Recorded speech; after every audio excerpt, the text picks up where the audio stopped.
আসসালামু আলাইকুম ওরহমতুল্লাহ। সুপ্রিয় শিক্ষার্থীবৃন্দ, আশা করি তোমরা সবাই ভালো আছো। এই ভিডিওটা তৈরি করছি অষ্টম শ্রেণীর শিক্ষার্থীদের জন্য। 2024 সালের অষ্টম শ্রেণীর ইতিহাস ও সামাজিক বিজ্ঞান বইয়ের সপ্তম অধ্যায় প্রেক্ষাপটের পরিবর্তন ও ব্যক্তির ভূমিকা এর 7 নং পর্বে আজকে আমরা দেখব 104 পৃষ্ঠার অনুশীলনী কাজ।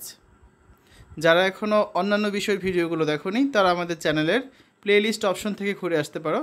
সেখানে অষ্টম শ্রেণীর বাংলা, ইংরেজি, গণিত, বিজ্ঞান, ডিজিটাল প্রযুক্তি, স্বাস্থ্য সুরক্ষা, জীবন ও জীবিকা, ইসলাম শিক্ষা, শিল্প ও সংস্কৃতি এবং ইতিহাস ও সামাজিক বিজ্ঞান প্রতিটা বিষয়ের জন্য আলাদা আলাদা করে প্লেলিস্ট তৈরি করা আছে। তোমাদের যে বিষয়ের ভিডিও দরকার খুব সহজেই তোমরা এখান থেকে দেখে নিতে পারবে। 104 পৃষ্ঠার অনুশীলনীর কাজ। আমরা কয়েকটি দলে ভাগ হয়ে ক্ষমতায়নের ফলে নারীর ভূমিকায় কী কী পরিবর্তন আসতে পারে নিচের দৃষ্টান্ত অনুযায়ী তার একটি তালিকা তৈরি করি। ক্ষমতায়নের ফলে নারীর ভূমিকায় যেসব পরিবর্তন আসতে পারে। 1. ক্ষমতায়নের ফলে নারীরা পারিবারিক কাঠামোতে নেতৃত্ব দেবে, যার প্রভাব বর্তমানে পরিলক্ষিত হচ্ছে এবং ভবিষ্যতে আরও বেগবান হতে পারে বলে ধারণা করা হচ্ছে। 2 নম্বর হচ্ছে স্থানীয় ও জাতীয় পর্যায়ের রাজনীতিতে পুরুষের পাশাপাশি নারীর সক্রিয়ভাবে অংশগ্রহণ। বর্তমানে ইউনিয়ন পরিষদ, উপজেলা পরিষদ এবং জাতীয় পর্যায়ের নির্বাচনে এর প্রতিফলন ঘটছে, যা ভবিষ্যতে আরও বেগবান হবে বা গতিশীল হবে। 3. দেশ পরিচালনায় সরকার প্রধান থেকে শুরু করে বিভিন্ন মন্ত্রণালয়ের দায়িত্ব পালন করতে পারবে, যেমন প্রধানমন্ত্রী, স্বরাষ্ট্রমন্ত্রী, শিক্ষামন্ত্রী, সমাজ কল্যাণমন্ত্রী, শ্রমমন্ত্রী, জাতীয় সংসদের স্পিকার প্রভৃতি ক্ষেত্রেও নারীর পদচারণা পরিলক্ষিত হবে। 4.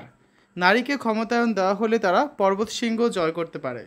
বর্তমানকালে নিশাত মজুমদার, ওয়াসফিয়া নাজরিন এর অন্যতম উদাহরণ। তাদের দেখাদেখি অন্যরাও এগিয়ে আসবে। 5.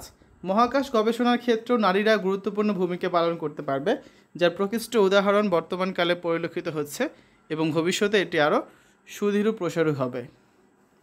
6. বৈদেশিক মুদ্রা আনয়নের মাধ্যমে নারীরা অর্থনৈতিক ক্ষেত্রেও গুরুত্বপূর্ণ পরিবর্তন আনতে পারে, যার প্রতিফলন ইতিমধ্যে লক্ষ্য করা গেলেও ভবিষ্যতে আরও ব্যাপক আকারে হতে পারে বলে ধারণা করা হচ্ছে। এবং 7 নম্বর হচ্ছে ক্ষমতায়নের ফলে অন্যান্য ক্ষেত্রের ন্যায় শিক্ষাক্ষেত্র নারীর ভূমিকায় ব্যাপক পরিবর্তন আসবে, কেননা তারা কুসংস্কারের বেড়াজালে আবদ্ধ না থেকে উচ্চশিক্ষায় শিক্ষিত হয়ে বিশ্বজয় ভূমিকা রাখবে। এ ছিল আজকে আলোচনা। পরবর্তী ক্লাসে আমরা অষ্টম পর্বে 106 পৃষ্ঠার অনুশীলনীর কাজের সমাধান করব। একটা ছক আছে, এই ছকটা আমরা পরের ক্লাসে পূরণ করে দেব, ঠিক আছে? শিক্ষার্থীরা, এতক্ষণ তোমরা দেখলে ইতিহাস ও সামাজিক বিজ্ঞান অষ্টম শ্রেণী সপ্তম অধ্যায় 104 পৃষ্ঠার অনুশীলনী কাজ। আশা করি ভিডিওটা তোমাদের কাছে ভালো লেগেছে। আজ এখানে বিদায় নিচ্ছি। আল্লাহ হাফেজ।